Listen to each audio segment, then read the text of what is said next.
Good morning. It is February 20th. That's Thursday. It's 9 a.m. We have a shortened schedule this morning because we have the joint assembly to elect UVM trustees and the Sergeant at Arms. Our own Carol Odie is running to be one of the UVM trustees. And so we are going to be here until about 10:25 together, working with Ezra from the Joint Fiscal Office, who has spent an enormous amount of time over the last many months trying to really understand the assumptions in the governor's proposed foundation formula, and is going to essentially, we've had a presentation from the administration. You're welcome to come join us. We've had a presentation from the administration about the foundation formula, from the consultants. And so in some ways, this is the same material framed slightly differently. But Ezra's been able to take the time that none of us have quite been able to take to really dive in and figure out where some of these numbers come from and where maybe we don't know some of these numbers come from. I'm going to give a little housekeeping announcement here that this is not Ezra's proposal. This is not the Joint Fiscal Office's proposal. This is the administration's proposal. And many of our questions might only be answered by the administration and not by Ezra. And so let us all be patient through that process, please. Thank you.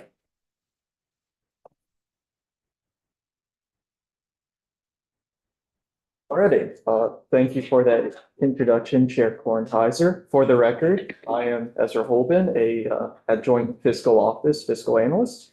And is it okay if I share my screen? Absolutely, please do.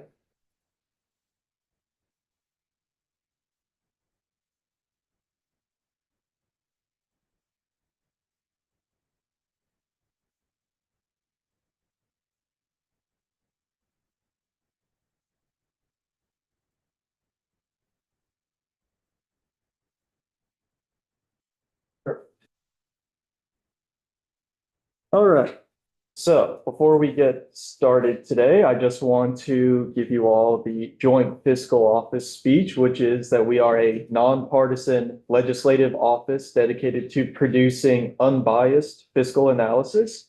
This presentation is just meant to provide information for legislative consideration and not to provide any policy recommendations. As Chair Kornheiser mentioned at the beginning, this is not my proposal. This is simply a proposal from the administration that I am trying to synthesize down for you all. So now that we've gotten that out of the way, let's get to it. So the outline of today's conversation will be discussing what is the base and what goes into the base. And so there are three broad buckets that feed into the administration's base, which are schools, and particularly staffing and per student non-staffing inputs. You also have the central office, and then you have the maintenance and operation. So those three buckets feed into this proposed base. So the base. So foundation formulas, just for some context, have existed within the United States in some form since at least the mid-1900s. I wasn't able to find the exact first ever foundation formula, but they are not a new concept. A foundation formula starts with what is called a base, and a base is basically the core amount of funding per student before you apply any weighting or any block grants. And it's typically understood that the amount needed to fund a school or district without any extraordinary circumstances, which here we mean English language learners, special education, students in poverty, students in a small school, etc. So the idea is in a normal school in a normal area, whatever that means, a base amount would be sufficient to fund that school on its own. So that is the idea behind a base within a foundation formula. And then you would apply weights or other items on top of it to account for other environmental factors. So the governor's proposed base, the base amount of the administration's proposal is a modified Picus and Auden evidence-based model. And so the evidence-based model was developed by Picus Auden and Associates to, in their words, link strategies and resources in high-performance schools to state school funding formulas. And it also relies on school improvement model that allocates resources for educational strategies that are linked to improvements in student learning. So what does that actually mean for you all? So the theory is that they have, over many years, researched high-performing schools and taken a look at the research that has gone into some of those high-performing strategies and tried to combine them all together into one model, and they use that to create what are called prototypical schools and prototypical districts. And that's their theory and their research to come up with the amounts that are incorporated in this base amount. So their most recent work in Vermont was in 2024. They were also in the state previously in 2016. So they've done a couple of reports for the state.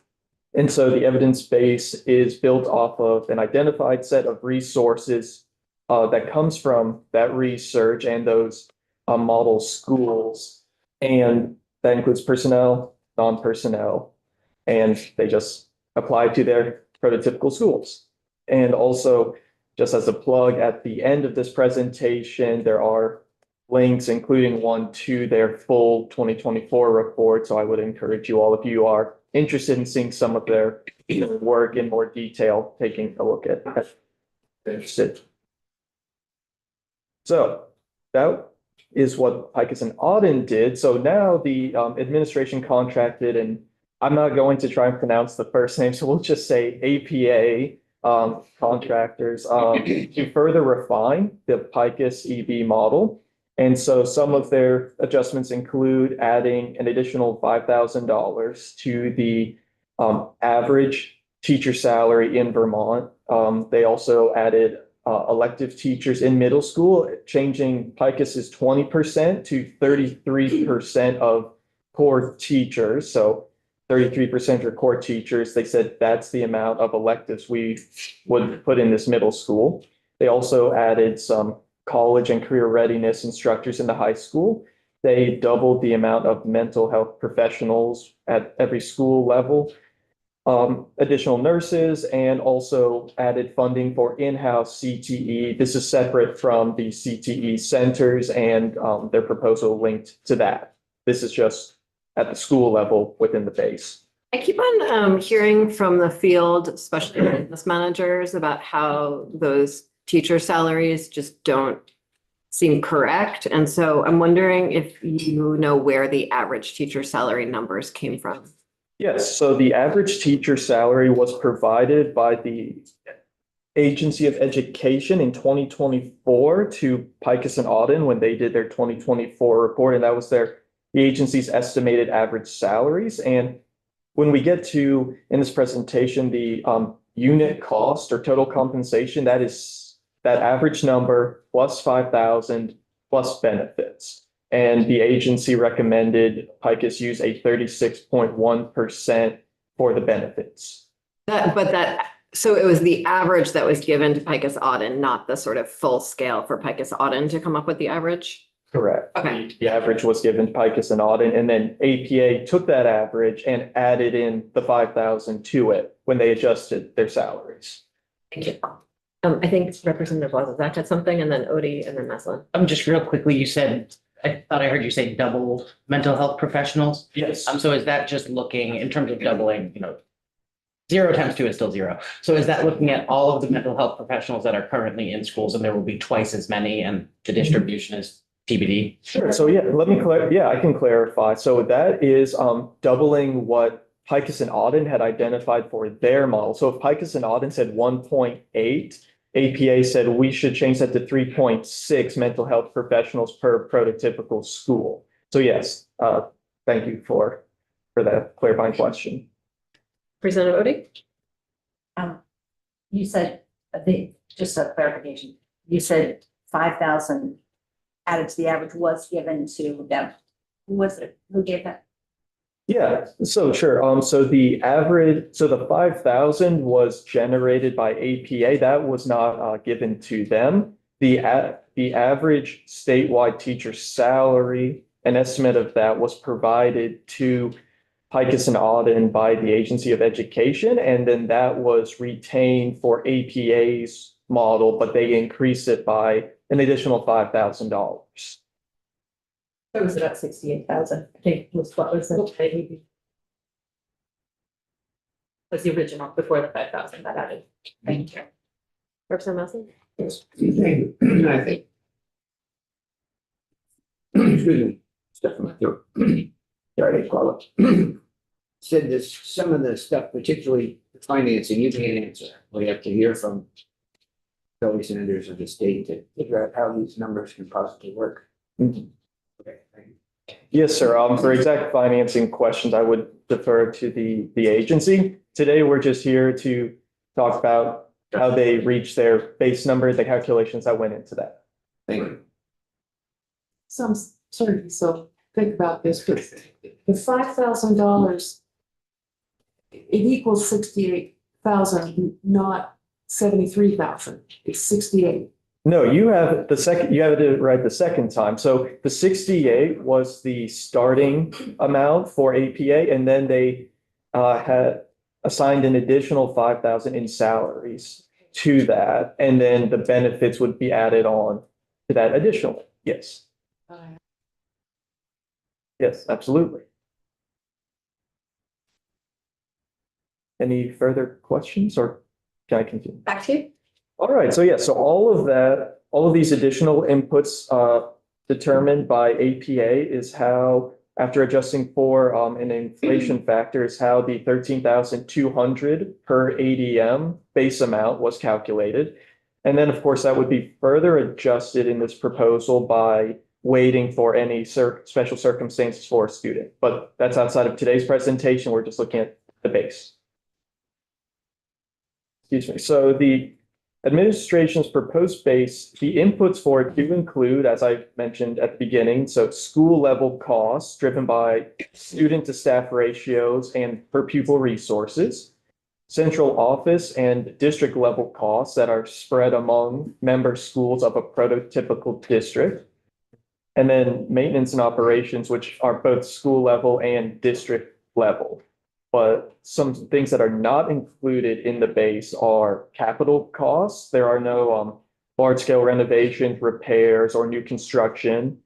There are food service costs included in here, and also transportation costs are not included in here. I will just flag that the administration proposal does assign a block amount of 100% reimbursement for transportation. It's just not included within this 13,200 base amount.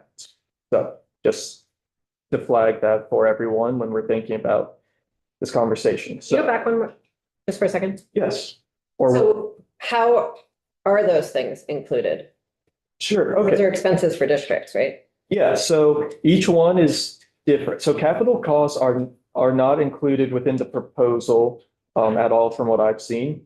Food service costs are typically in Vermont paid for through the universal school meals. However, the proposal due to the governor's proposed budget removed universal school meals, so that is currently not included within the administration's proposal. And the transportation costs, the idea was to do 100% reimbursement. The state currently does a 50% reimbursement through basically a block grant that you see on the Ed Fund outlook. So that would just be doubled to 100% and would not be at the district level any longer under this proposal.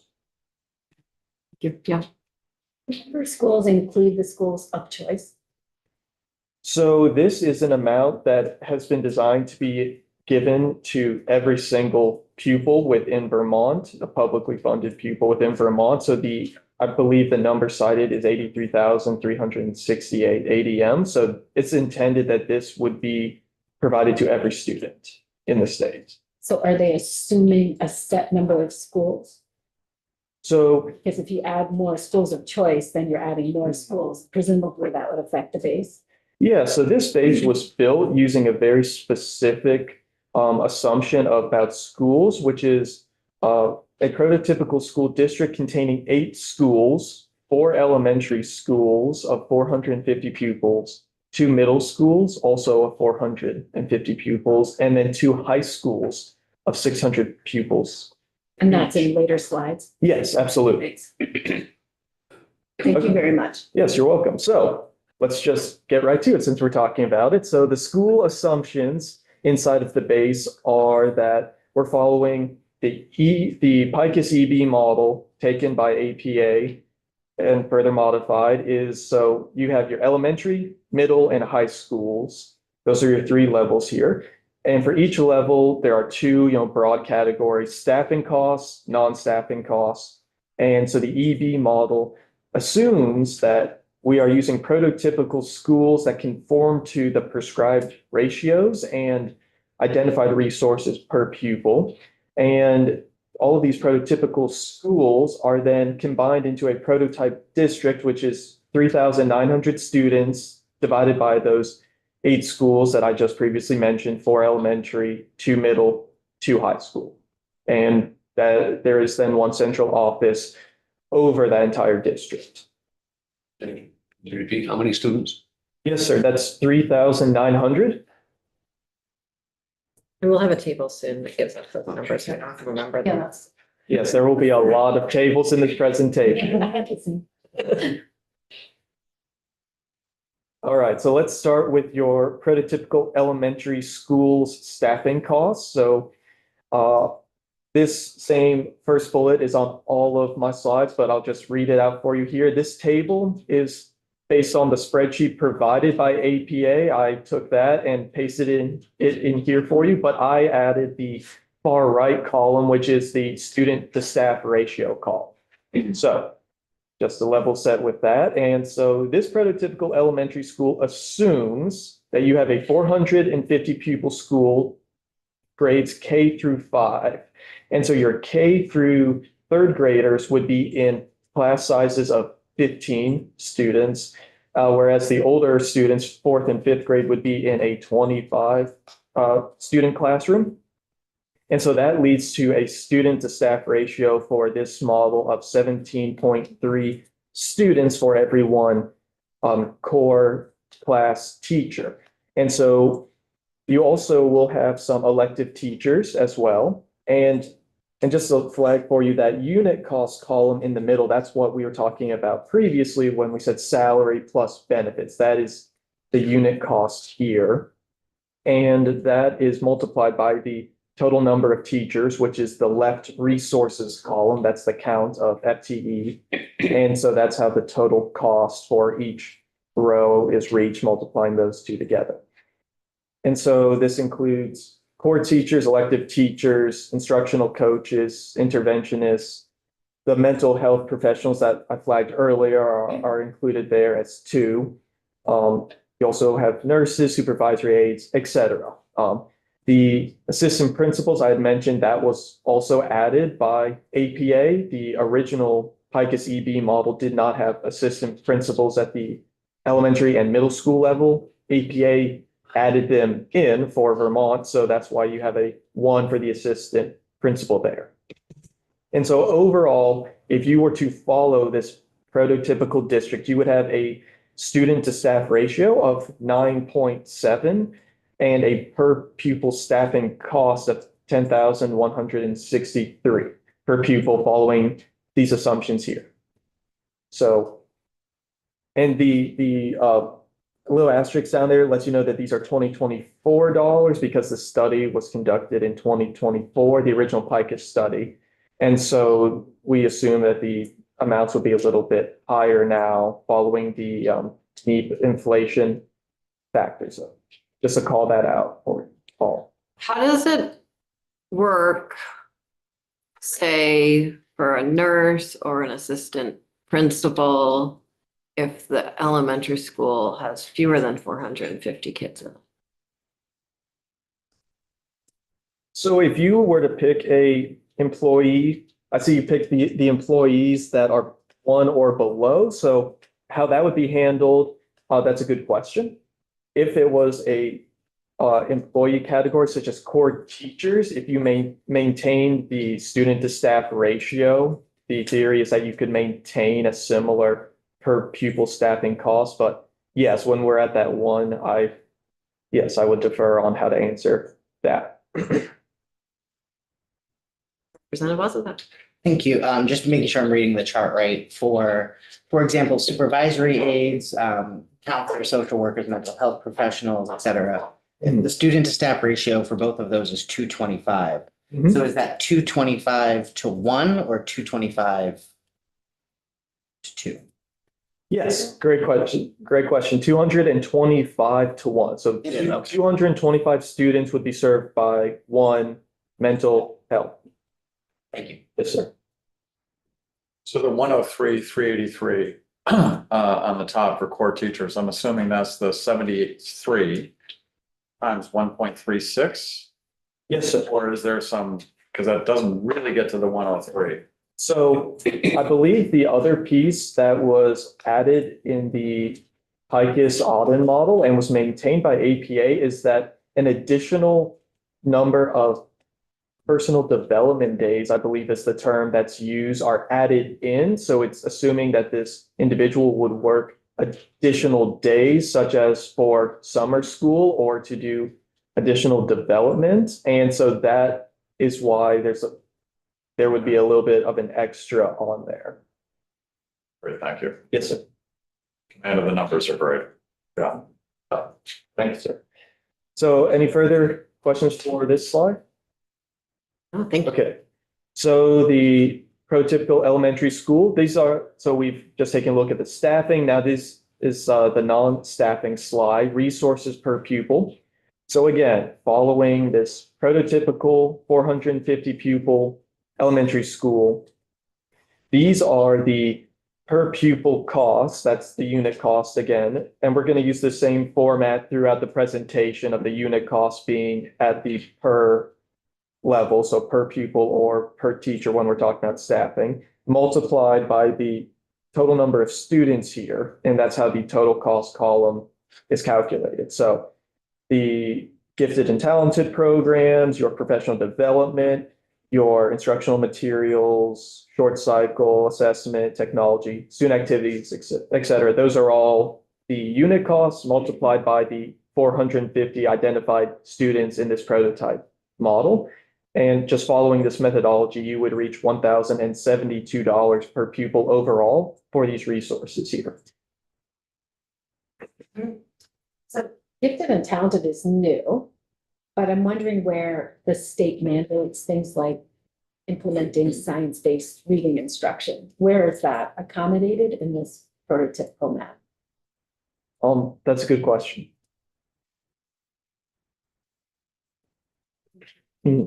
Yes.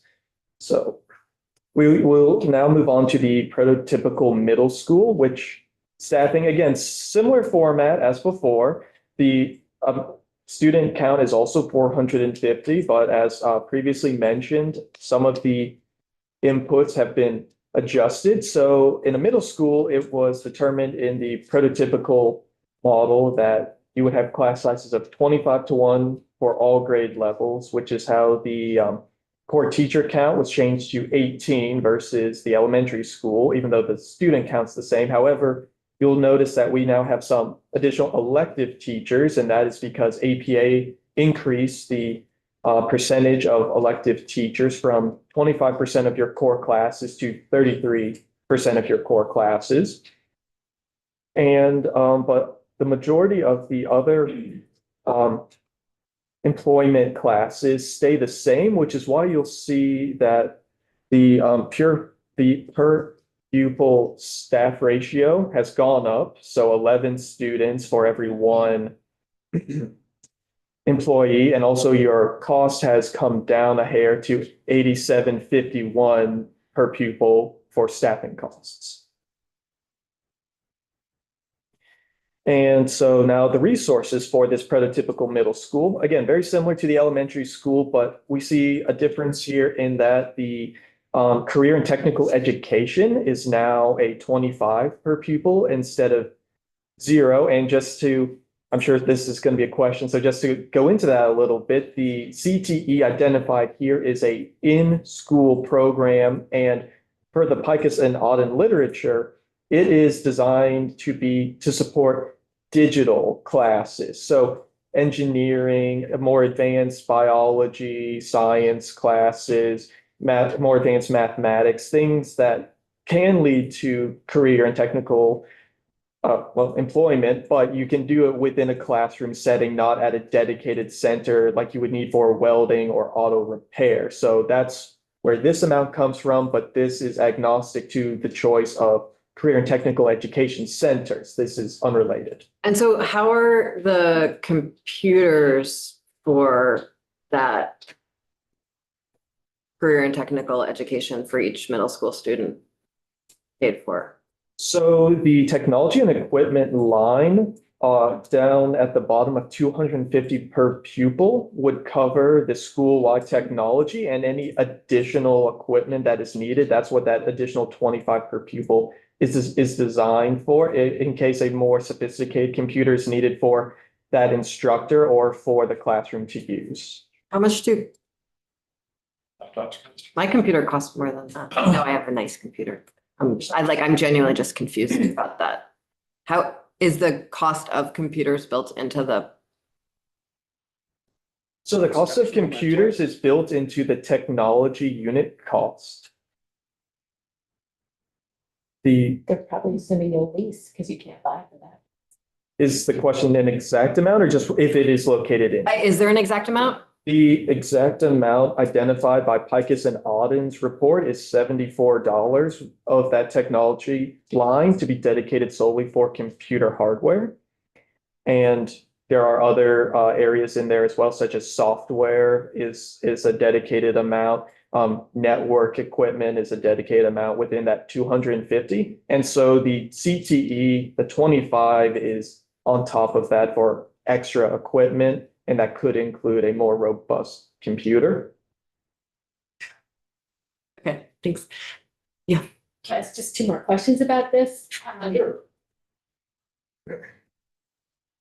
Many middle schools use electives to teach what they seem to be thinking is career and technical education. Mhm. So is this considered a resource addition to those elective courses?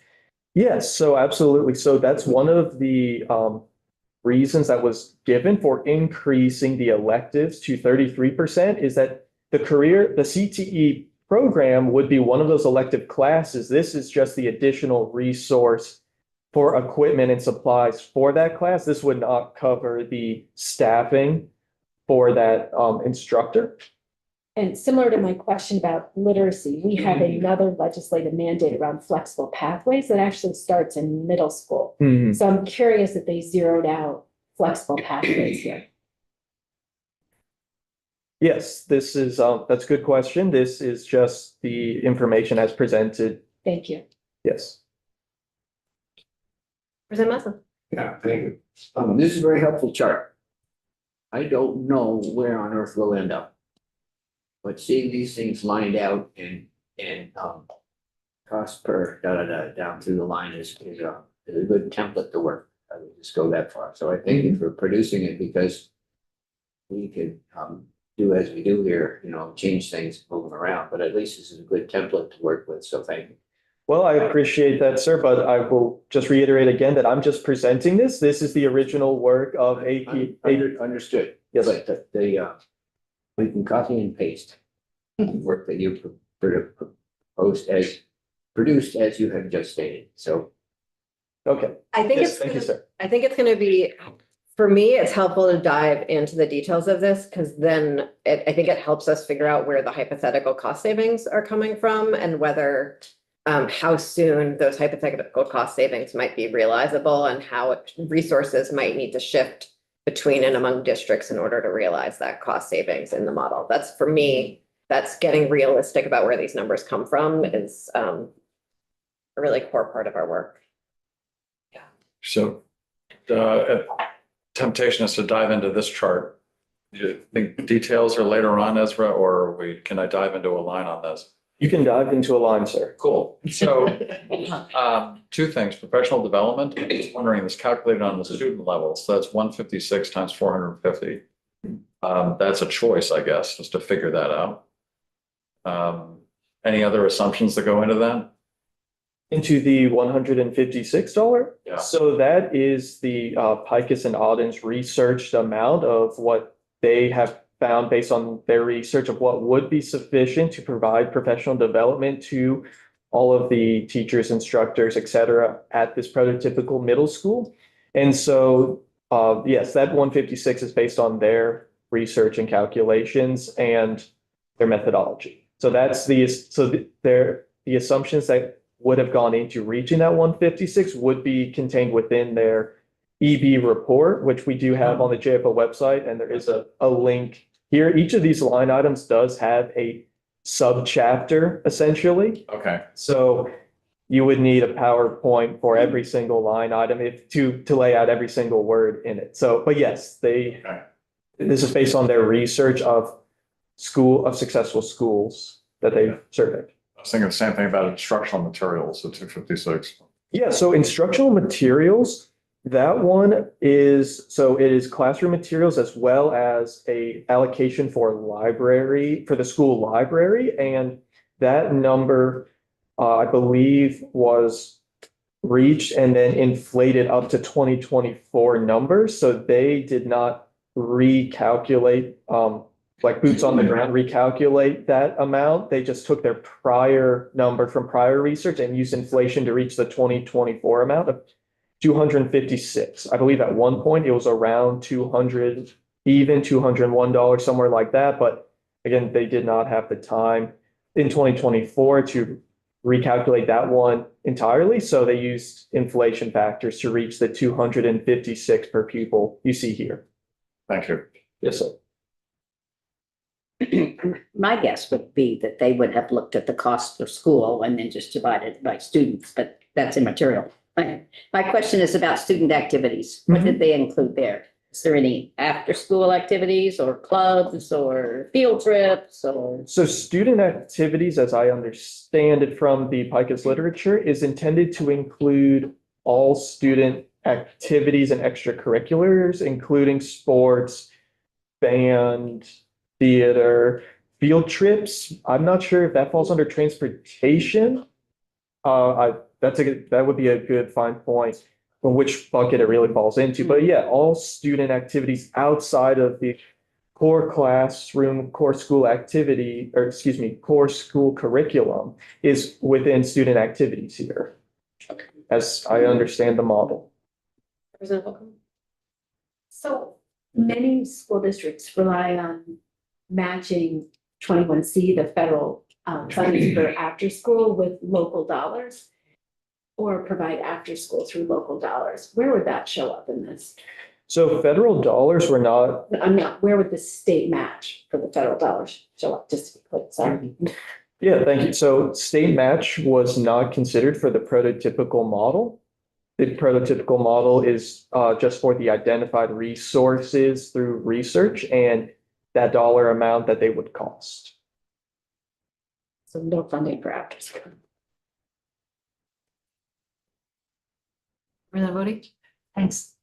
Just thinking big picture. I know we're trying to get to a number, but I also wonder going forward, once a number is gotten by the legislature, whether committees such as this committee will be looking at numbers such as these to determine what the numbers would be in years going forward. And this would feel more like school board than like House Ways and Means. And there's so much we don't know about the numbers. I mean, I could ask many more questions. I'm not going to but that's because I've had experience on a school board. But I'm just big picture concerned. I mean, I think understanding these numbers helps us understand why we might be missing from these numbers. And that's why we're going to rely on witnesses like the business managers and school boards and superintendents and teachers to get to make sure that these numbers can pencil out, as well as our joint fiscal office. the most versions of this that I've seen and conversations that have come up is that there's an inflator built into the foundation. I think Professor Colby talked about this too. And then there's some version of an every 5 years re-examination that happens out that the legislature doesn't do, but the legislature might or might not need to validate.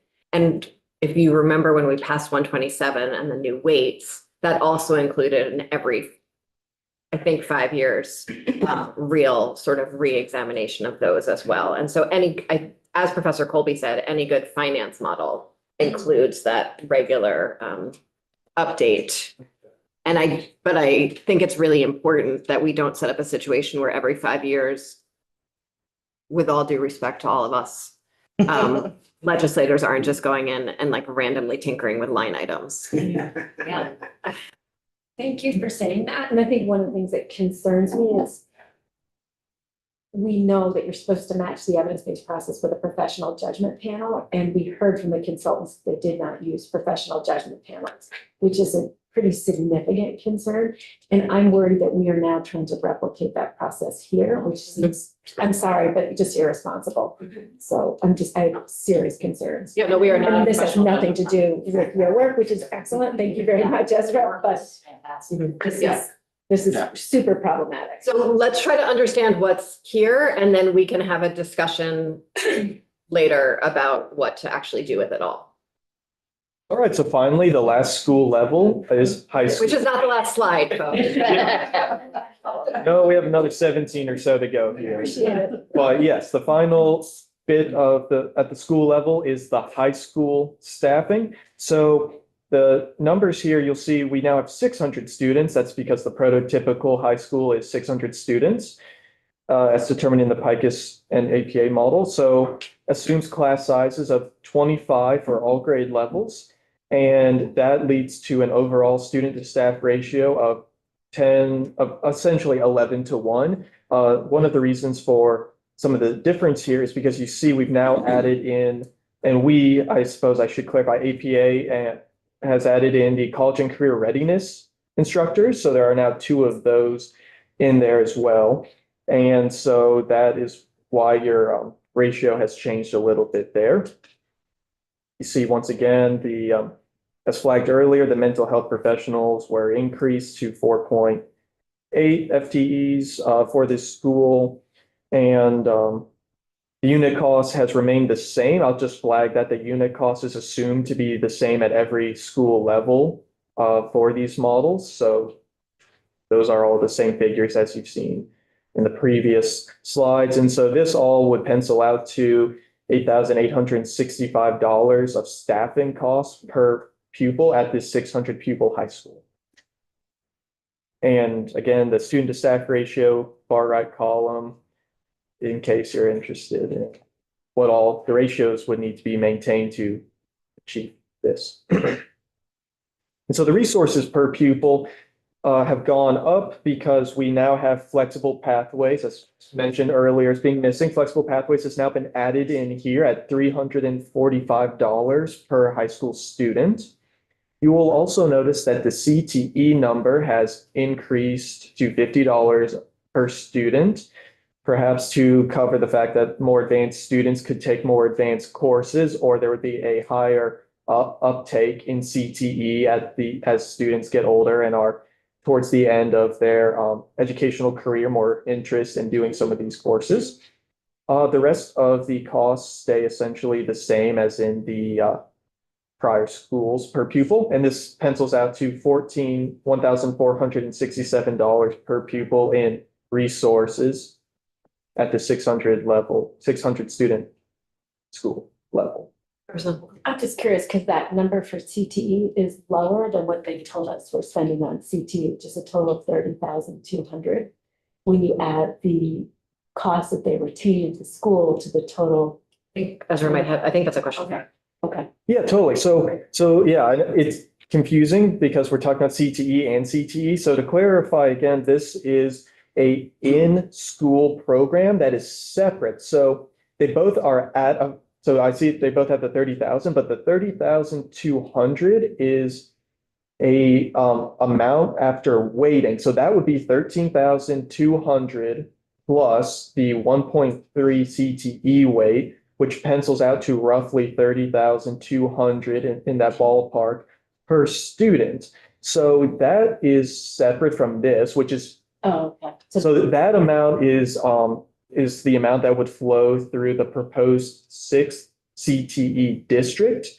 5,200, the proposal has stated, would remain at the school level. 8,000 plus 17,000, I think 160 goes on to the dedicated CTE district. This 30,000 here is school-wide additional for those, for some assumed By a digital. printer or something like that for the school. Yes, if there was a 3D printer technical education computer class, they could use this to cover that, or for more advanced software and computers for a mathematics CAD program, for mathematics or CAD program, something more advanced. If that answers your question. On the technology equipment line item, I just find it interesting that the prototypical elementary, middle, and high school all assumes the same unit cost for technology. And I would, not a teacher, but I would assume that high school kids are going to use a lot more intensive technology than an elementary school student. So is that from PICUS or is that from AP? Like, I know you mentioned earlier that there are multiple things built into that, so I could see. Sure. So just to Computers, not computers, but. use my quick little cheat sheet here. So because, a lot of different numbers. So yes, you are correct. This is the PICUS number. And so I previously flagged that they reached 250 through research that stated that $74 for computer hardware, $69 for software, $55 for network equipment, printers, copiers, and this is all per student, and instructional software and miscellaneous classroom hardware, perhaps a projector, would be $52. So those together is how the 250 is reached. And I will also note, to your point, it is a 3-to-1 student to computer ratio. That was also used in the calculation here. But to your point that more advanced students could have more advanced technology needs, you will see that the CTE has gone up. And again, more advanced computer related classes covered by CTE. Okay, thank you. So Helpful. 3-to-1, That's a big number. how does that actually work? I mean, I know that's not a question for you, but like, I don't. So when I was in school, we had computer labs and you would only go to them for like 30 minutes a day, a week to learn typing. And there was like a little green dot flashing and a little green line flashing and all these things. But like, I don't think that's how computers are used in schools now. I think generally most students have a computer that they bring back and forth and their homework is due on and everything's on. And so I just want to make sure we flag that as a question for the administration, not for you, Ezra, unless you have an answer to how they imagine that students are going to share their computers. Well, the only answer I have is that the implementation of those dollars could be left up, To the district. Yes, that up to the district. The literature has assigned 3-to-1 and I believe has floated out workstations. So you would have fixed computers in certain classes. So perhaps the CTE class would have one computer per student, but your English class would have one computer for the teacher and then nothing else. But it's a stated 3-to-1. The literature also has a comment on reaching a 1-to-1, and in their literature, they have determined through research that $350 per pupil would be sufficient to reach a 1-to-1 student to computer ratio. They did flag that, but in this proposal, the $250 was retained, but PICUS did do some additional research on a 1-to-1 21st century, I believe, classroom. Thank you. Well, I was going to ask, a while ago, but now I'm going to ask it. What about the teachers? The teacher has, where is the teacher's material? Like the teacher's, computer, I should say, just specifically. So specifically, yeah, so technology and equipment per the research and literature was determined that that 74 would also be sufficient to cover one computer per principal, also teachers, and I believe the term is key school level staff could also all be supported by this figure. All right, which figure then? The 250 was determined by the literature to be sufficient to support students of a 3-to-1 ratio in addition to principals, teachers, and the term is key school level staff. I could not tell you who falls into that bucket in this exact model here. Thanks, that answers the question. Perfect. Okay, so now we've taken a granular look at all of the different prototypical schools. Now we have that district, as previously mentioned, 3,900 pupils, and that is divided in the literature amongst 4 elementary schools, 2 middle schools, 2 high schools, following the tables that we looked at previously. And so your overall district-wide ratio, before factoring in M&O, maintenance and operations, and central office, would be roughly 10.5 to 1 students to staff members, and would cost $9,438 per pupil to cover your staffing costs in this assumed district. And the resources per pupil in this district would pencil out to about 1,199, which is by taking, and I should also say, both of these numbers are from aggregating all of these costs and then dividing them by the 3,900. This is not necessarily an average of those different bases. This is just all of it put into a pot, divided by the 3,900, which is why you would notice that, the previous slide, some of the numbers are pretty different from here, but pencils out to this following that methodology. So I feel like I'm asking all the questions, so I don't want to I monopolize. think everyone is. Okay, great, cool. On the last slide for the staffing, Sure. where's the superintendent? Great question. So central office, we will get to the central office in a couple Okay. slides here, but the central office includes the superintendent, Oh. business manager, some of those people. So we can just take one more look at the school cost per pupil, just to make it easier, since I broke them out into 2 tables per resource category. So here you can see all together the school cost per pupil at the elementary, middle, high school, and then compare that to that district overall number. So this prototypical district would cost roughly $41.5 million to support 3,900 K-12 students, following the methodology that we discussed in the prior slides, penciling out to $10,637 total cost per pupil in 2024 dollars. And so you can really see the variation in here, and the majority of that you can see is from your staffing difference. So remember that in the elementary school, the average was 17.3 students per teacher. The middle school, older kids can operate in larger classes. So that's why that cost has gone down. Fewer teachers are needed. High school, it starts to come back up because you're getting more advanced programs, you're adding college courses, flexible pathways. And so that's why that amount creeps back up there. So now central office. So Before you, is it much colder than usual in here today, or is it just? Julia says yes.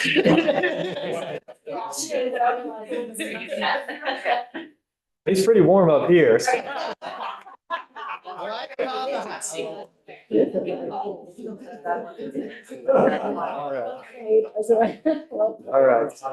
Thank you, Ezra. So central office also these costs are computed with staffing ratios and per pupil inputs. So the prototypical central office, the model, which is the Picus, Auden, and now APA model, includes one prototypical central office to cover all 3,900 students in the district. And so this includes staff that I've kind of put into 2 different buckets here to help you understand. The literature doesn't break them out this way, but I think this makes it easier to understand. You have your, well, I'd say central office proper staff, such as superintendent, business manager, program directors, the individuals who do their work at the district level in that office. But also assigned to this central office are support positions such as computer technicians and psychologists who you would expect to do work outside of the central office at the school level, but for this model are, since they're a district-wide resource, are allocated to the central office so that their costs can be spread out amongst the district in this fashion. So, you know, all of your computer technicians aren't just working solely in the central office. You could perhaps have them based in one location, but they are intended to serve the entire district, whether or not that's going to a school or having one computer technician center for the entire district. Same thing with the psychologist. So just to flag that for you here, that there are positions in the central office who really are part of the school system, but are held at the district level because they're shared by all the schools here.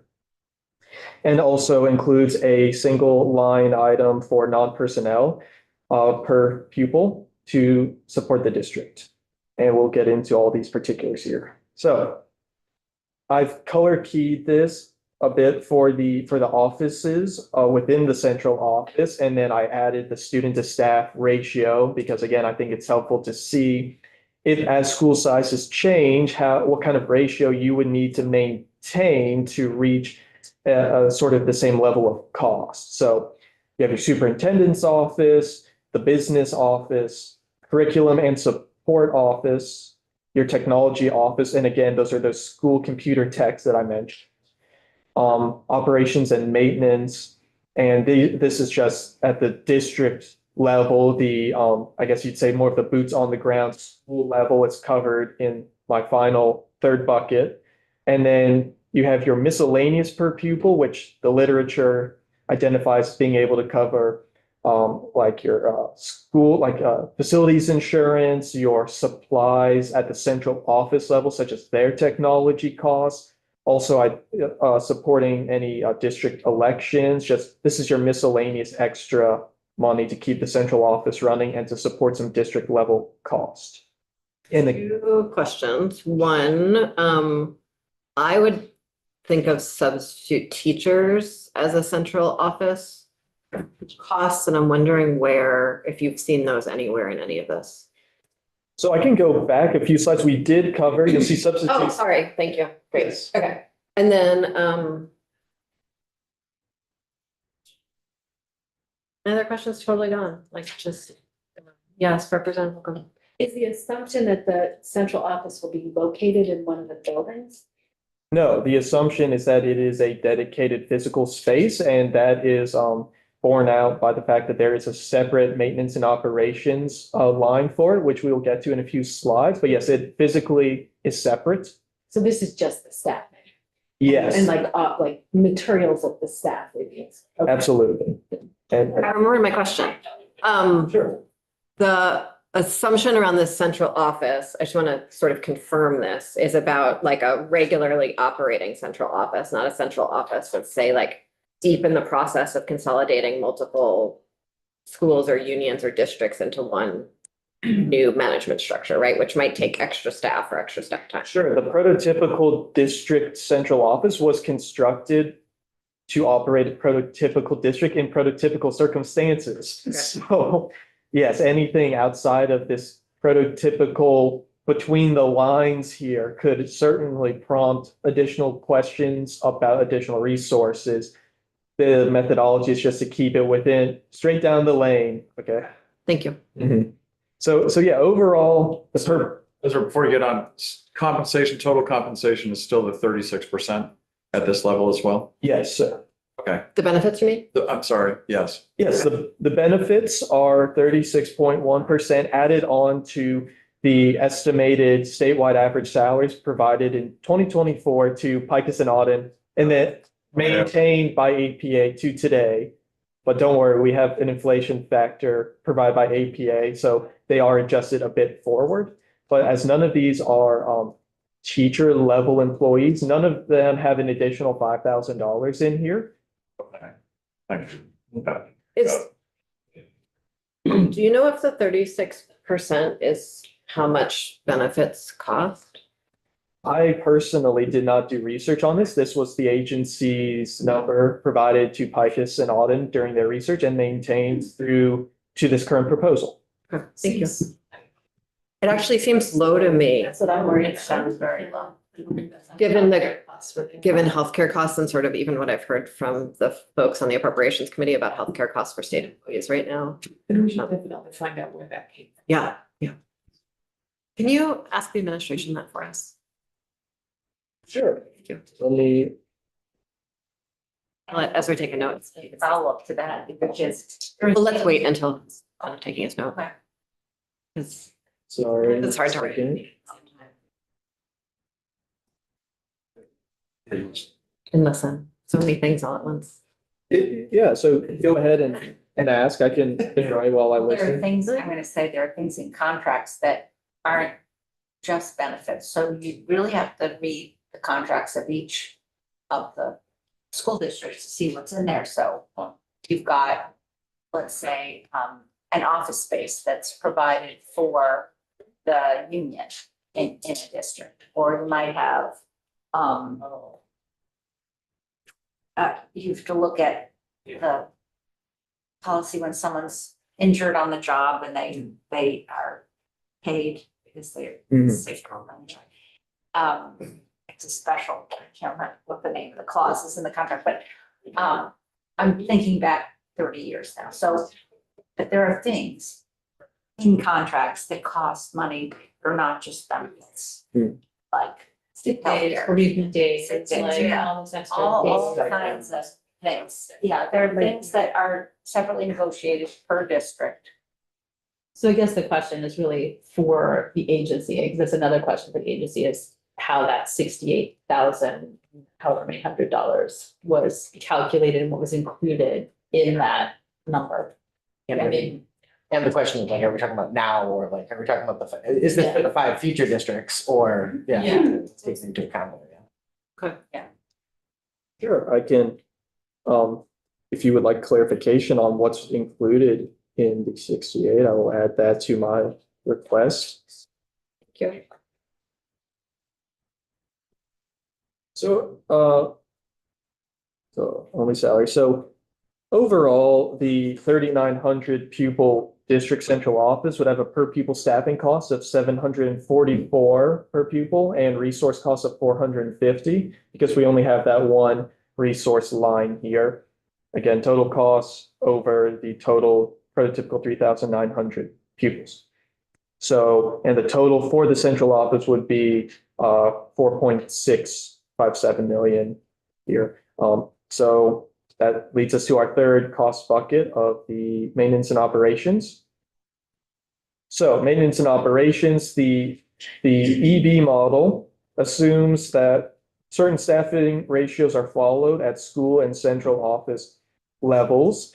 It also includes staff who work within the schools, so they might be, so they're assigned to a particular school, but it also, as with the central office, includes staff who are keyed to the central office bucket, but you would actually expect them to work district-wide, but they are assigned to the central office perhaps for flexibility or because their cost is really better divided by the entire district, since you wouldn't expect all of your maintenance officials to only sit in their building and not go to another location on site. Also, the formula also includes some non-personnel resources, particularly your cleaning supplies, very light maintenance supplies, and your utilities. And so building size and student count go in helping to determine those as well as with the staffing. And I would just flag really quickly that so all of this is like, a theoretical model, but I will just flag that the school and central office tables, when I show them, again, to reiterate that they're best viewed as illustrative because you have to view the district as a whole. Because again, none of these schools will have, as you'll see, any maintenance workers, but then the central office will have like 9.8. Okay, so you have to think of them together because your cost will be artificially low at the school level because the central office keyed resources really have to be added in for your full M&O. But I thought it was helpful to break out at this in each bucket because that's how it's because that's how it's illustrated in the spreadsheet. But for the total amount that the administration plugs into the base, it is the district as a whole, not school levels added up. So just to flag that for you all, so you don't say, oh, well, it says only so-and-so here, but then the cost jumps to this. That would be why that happens. I'm wondering, if sometimes after hours, school buildings are open to the community. So, and that has to be staffed. And there's wear and tear on the building. So I'm wondering if that has been, figured into this. I have not seen that explicitly factored in, no. I have not. Mhm. Yeah, Representative Musto. Yeah, thank you. So this work that you've done, basically from what the administration gave you, Mhm. is based on a 5-district model. That, to the best of your knowledge and belief, I guess we could say. So I will. There's a follow-up question. Okay, so the short answer is the prototypical EB model Okay, is agnostic of the total districts within a state. Okay. It is, for example, the same prototypical sizes used in their 2018 study of Michigan, for example. The prototypical district is really a classroom laboratory to say the research points to this, let's combine that all together into one illustrative prototypical school. So that was constructed agnostic of a state's total population, total, assuming of course that they have at least 3,900 students. Obviously that you would need that for the district to work, but other than that, it's agnostic of the total okay, districts. that is helpful. Mhm. So this, at least the administration believes it would apply if there were 5 districts. There's other models out there. One, for instance, is a districts built around tech centers. Mhm. So we would take the same aggregate number. And if it went from 5 districts to 12 districts, we'd have a, ratio, rebuild the total effect on the ed fund or whatever it is by the number of districts in proportion or something to that effect. That how you understand it? So that would be left to the administration as to how exactly they would cost out different district configurations. I will just note that the 13.2 is based on this 3,900 pupils. So that's why I like to point out the staffing ratios, Okay. because if you maintain those staffing ratios, but increase the total number of pupils in following this research, you could maintain your costs if the ratios remain the same. The administration, however, would be best suited to answer how they would intend to scale up or down, but they have determined that this model at the 13,200 would be sufficient for the 5 districts without the weighting, of course, which is separate. And someone could construct an algorithm to go proportionately from 5 districts to 12 to 13 to whatever it is.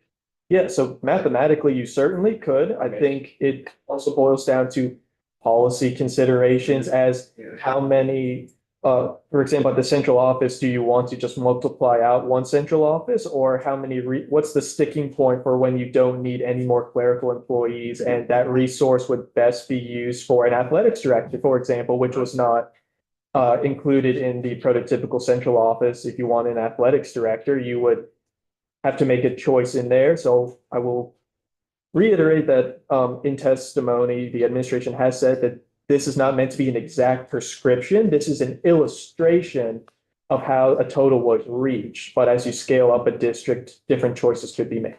I hope that answers your few questions. That did answer the question. Thank you, sir. If different departments report to the central office. So would the school education department, would the athletic director be included there, do you think? So so in school districts that I've been a part of and I've seen, yes, you would have your athletic director key it up to the central office level. There is no athletic director within the prototypical model. Yes, I'll just say that's what that is. I do not recall reading in the literature any mention of an athletic director either. So I don't think that is covered by the student activities amount either. I have a question for folks, including Ezra. So we have 15 minutes left. We have about a third of the presentation to still go through. I'm rounding up or down or something. Do folks want to sort of continue with this rhythm and have Ezra come in to finish the presentation another time? Or do we want to hear the whole presentation? But we can't do both. We can do one or the other. I like the first choice. Okay. Yes. Does anyone else have an opinion? Just clarification, on the agenda for the committee, it was after the joint assembly coming back with others, so are we not doing that anymore? You're right, we are. Supposed to be here all day. Yes, Yeah, yeah. I'm here all day for you, all Yes. you are. I just never know what happens after a joint assembly. That's why there's a lot of joint, there are a lot of speeches we're gonna listen to, so. Okay. Kara said she'd be short. So Okay.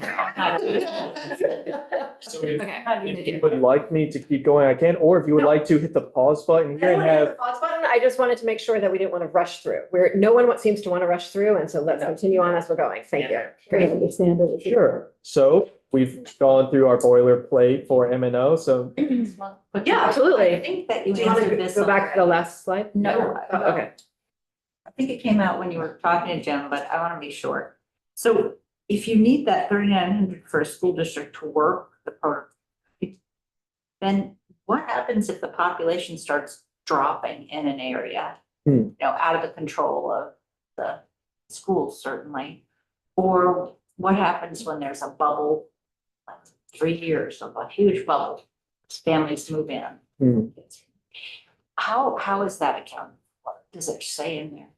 So explicitly, it is not said that, one of the reasons I like to really flag the student to staff ratios is that if you maintain the same student to staff ratios, the theory is that you can maintain your per pupil cost. So if there was a dramatic drop in attendance, you would have to adjust your staffing levels to maintain that ratio. If you did not do that, your cost per pupil would escalate beyond what's identified here, because instead of class sizes of 25, you now have class sizes of 20, which means that the same number of individuals are educating fewer children, which therefore leads to your cost per child per ADM increasing by that same proportion there. So as to how you would deal with that, I believe that would have to be left to the district and the agency to offer guidance on what to do concretely. That's just how this model functions, is with ratios. So I can't say what the proper choice would need to be, but your costs would have to increase per pupil because your ratios are now detached from the theoretical ratios listed here. Now, your total costs may not change, but your cost per pupil would change because you're dividing by a smaller base. Yeah. So if that answers your question. And associated with that, then the 13,200 would be applied to fewer students if the school population decreased. The income from the foundation formula would decrease as well, or increase depending upon the fluctuation in the student count. Correct. So even if your cost was fixed, your funding would be reduced and your cost per pupil would at the same time be increasing because you're dividing by a smaller number, but the dollars attached to the students is therefore smaller because you now have fewer students. So even if your school costs $5 million every single year, fake numbers, if you only have 2,000 students versus a school built for 3,000 students. Yes, I'm aware that this doesn't fit Vermont. I'm just using numbers. Your income, the funding is going to be reduced by a third. You know, that 1,000 students are now gone, but if you maintain the same level of staff, you now have to support that same size of school with a third less funding, going from the 3 to 2. So that's why I think the staffing ratios are important, in my mind, at least to flag, to say, look, this is what adjustments to maintain this cost level would need to be made. And that makes it easier to do some math, say, well, you know, if our school has changed by this many students, we just plug that into the ratio here and we can see how many staff members would be supported. Now, at a certain point, as I believe the chair was getting at the beginning of the presentation, some staff, if they're at 1, you know, that's a different ratio. How do you adjust that ratio? I don't know. that answer, but that's just the theory in school size changing with this particular model, if you wanted to maintain this model. Do you remember if the proposal used long-term ADM or ADM, or how the phantom students fit into all of it? So the number cited here is for the long-term ADM of 83,300 and like 68, roughly that number. Is that is long-term ADM a 3-year average? I think I don't think it's a 2-year. 2-year average, okay. But so no, the long-term weighted is not included in the base because the weighted is through the Yes. student weights. And And I'm just trying to, the question that Representative Odie asked about changes in school, that was Representative Odie, right? Yes. Okay, changes in school population. I think in various times over the last few decades, we've counted students differently in order to account for Mhm. changing student populations. Imagine with larger schools and larger districts that those averages don't have as big an impact, but it might be an interesting part of this conversation. Yeah. Representative Plum. It's a really important question, and I think it underscores how we have to go back to the governance model when we're talking about the funding model. As a former principal of mine used to say, unfortunately, kids don't move in and out of schools and need cohorts of 20, Yeah. which would be so convenient. But when you think of the governance model, which establishes schools of choice that aren't held to the same requirements, but are managing their enrollment through lotteries, they will always be quote unquote more efficient because they will always be allowed to be at scale. Whereas that is not going to be the case for these others. So what it does is it forces all the cuts to happen in the public sector. Just something worth being mindful about as we think about what we're considering here. Back to you, Ezra. All right, so maintenance and operations. So these are the 3 tables for the 3 different school levels, as I previously flagged. This is more of an illustration. These are not the real, I would say the real numbers being plugged in here for the cost, because it's a district-wide cost for the district-wide base. But you can see that the assumed school sizes for this model are 63,000 square feet for elementary and middle school, and 110,000 square feet for the 600 pupil prototypical high school. And so the custodians number is based on a lot of different factors. So for example, for every 13 teachers, you would get 1 custodian. For every 13 physical classrooms, you would get 1 custodian. For per 325 students, I believe there's another custodian, and also 1 for every 18,000 allowable square footage of building costs. Add that all together and then divide by 4. And that is the formula used, I believe, for this custodian's figure here. A similar type of formula is used for your district-wide maintenance workers and your groundskeepers. So I'll just flag here that you can see that you have groundskeepers assigned at 1.25 for the elementary and middle school.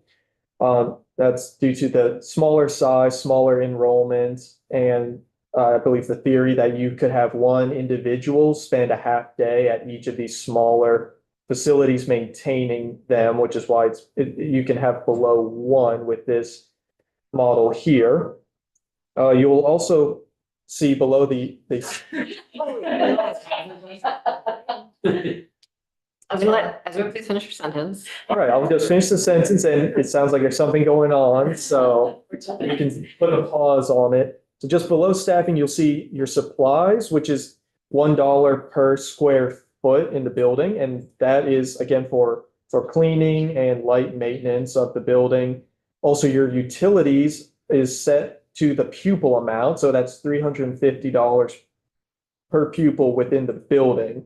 And so that's how you reach the M&O totals at the bottom for each school. You'll see that for elementary schools, the total cost is $770 a pupil.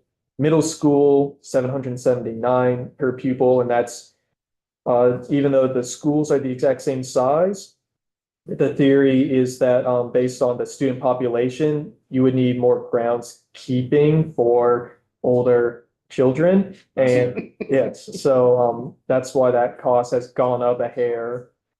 And your high school prototype is 932 per pupil due to more pupils, again, older pupils and a larger size. I believe that's how you get those differences there. So Thank you. Are you, Yeah, quick, just clarifying question, and I might just be missing something very obvious. You added up all the various things that play into how many custodians, and then you divide by 4. Why are we dividing by 4? So I will clarify, I did not do this calculation. This is the prescribed formula by Picus and Auden, maintained by APA. The theory is based off of research done by believe the name is Zurich. There is within the Picus and Auden report, they have references to other research and authors, and they use that best practice research to develop this formula. I couldn't tell you why 4 is the number that you divide by, but I presume it's due to that research that they have done to construct this formula based on other states, other academics in the field. Fair enough. okay, on that point of that formula within the formula, we are going to stop for now. Please come back promptly on the floor.